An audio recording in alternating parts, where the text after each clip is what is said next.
kwa sasa tuende straight into our first topic, tunaongea about gender-based violence. Sawa sawa. Na my first question ni what exactly, unaweza define an abusive relationship kiaje? An abusive relationship, according to me, doesn't have to be physical violence. You know, there are some things someone would force you to do or make you do that you're not willing, and yet you've got it's like you're there, you cannot get out. It's when you are in the house that you are not together there in the same, like you are not in the same house, and the woman probably has something else like bag or card or something like that. Mostly it's about the mind, because at most, okay, I think when you are getting married, you reach some agreement, and when someone breaches that agreement, then that's abuse.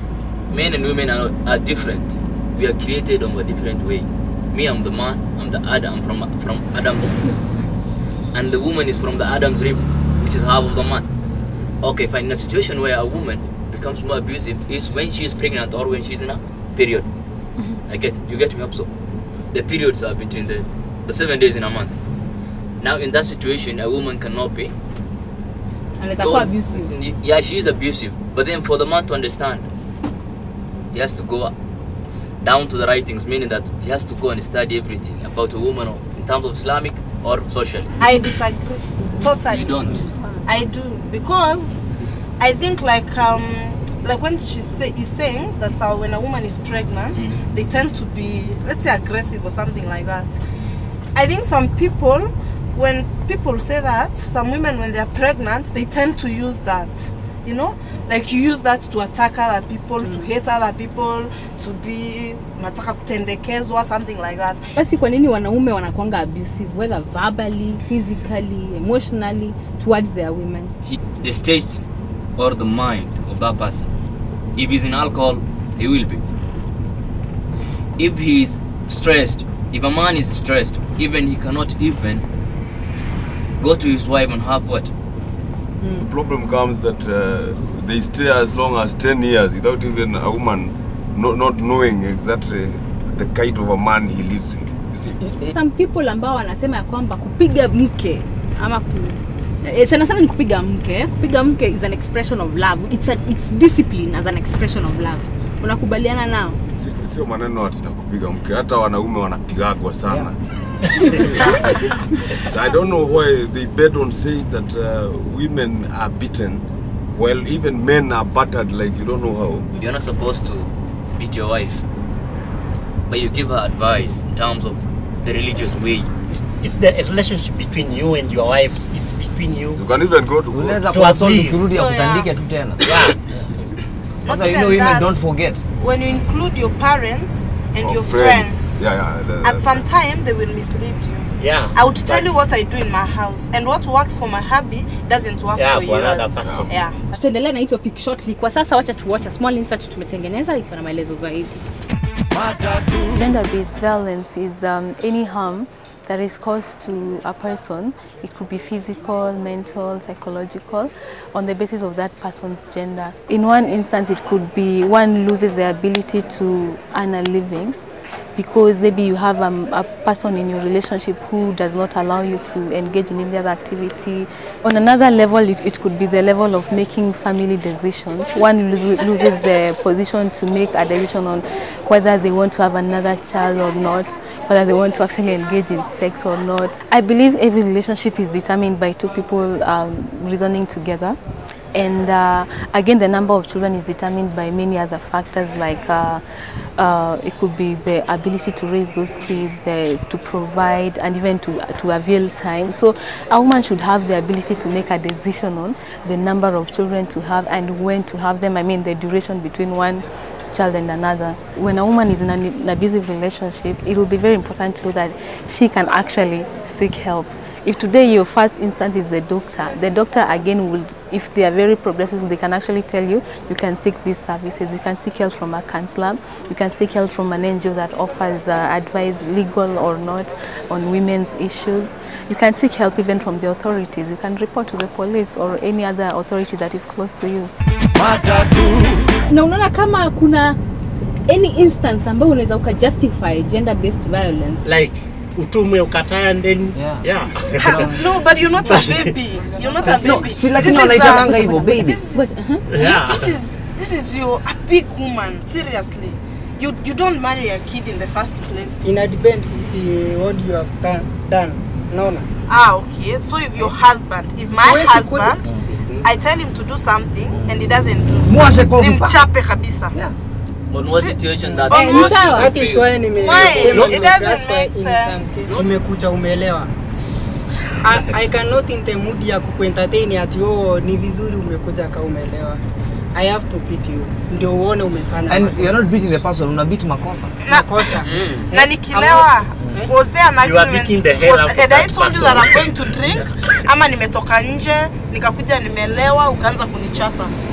Umekuja umeelewa. Si ati uliniripoti junge, niripoti singe kuruhusu uende ati uende kulewa. kulikuwa na survey ilifanywa 81% of women argued for wife beating, as opposed to 21% of men.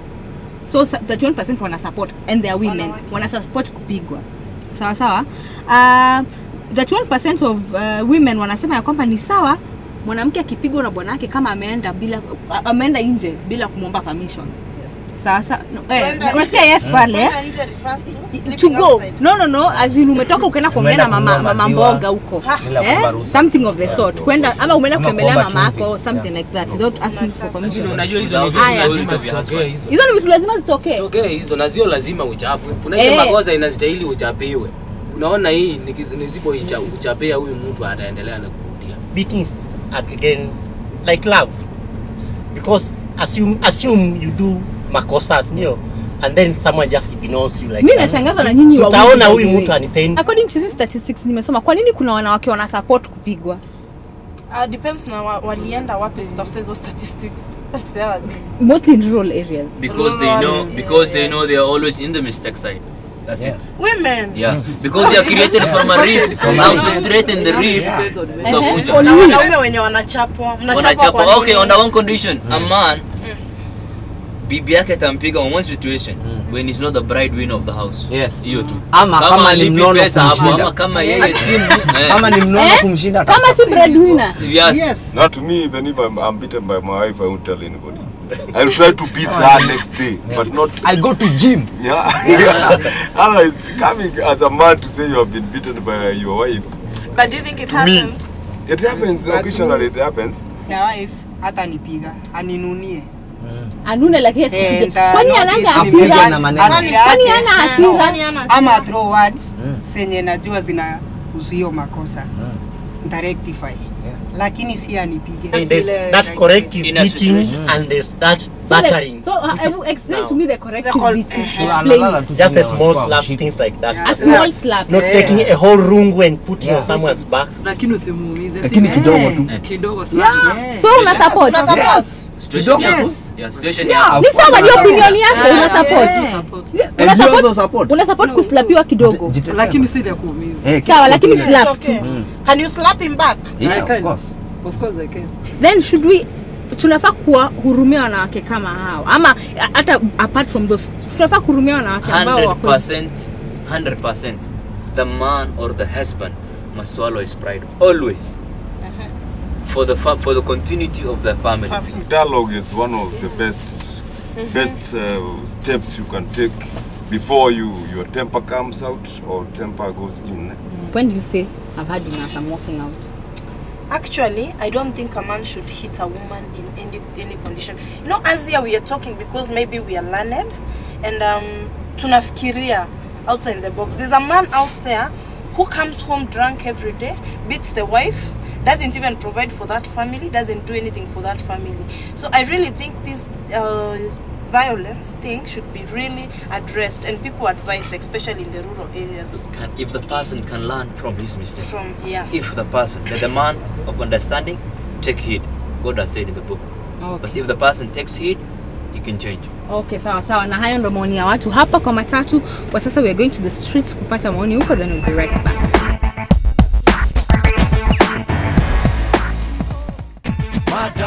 If the relationship turns abusive, of course I'll leave because that's not love. If you're abusive to me, you certainly do not want me enough to respect my feelings or how I'm feeling, so we just have to part ways. If he was abusive because of a father figure, lacking a father figure or a good father figure, I can't change that. In a case where she's not yet married, I will advise that if possible, she refrains from the relationship just for safety purposes. Na hayo ndo maoni ya watu kwa streets about gender-based violence, and personally I don't condone any kind of violence against your spouse. It doesn't matter what it is, JB. It depends on the culture. Like people from Meru believe ukichapwa hiyo ni discipline. Na mtu anakutana anaongea haki mwanaume mimi hata acha kunichapa mimi ananikatakatanga na panga haki ya Mungu ananipenda. But on a serious note, JB. Very serious. On a serious note, JB. Serious note, SMS us 8398. Tell us what you think. Na pia, in case you're experiencing any kind, if you're experiencing any kind of gender-based violence, whether physical, emotional, where JB, or psychological, please go to your nearest health center. Ama pia you can visit info@tupange.or.ke. Yes. We're taking a short break now, but we'll be right back. Keep it Matatu.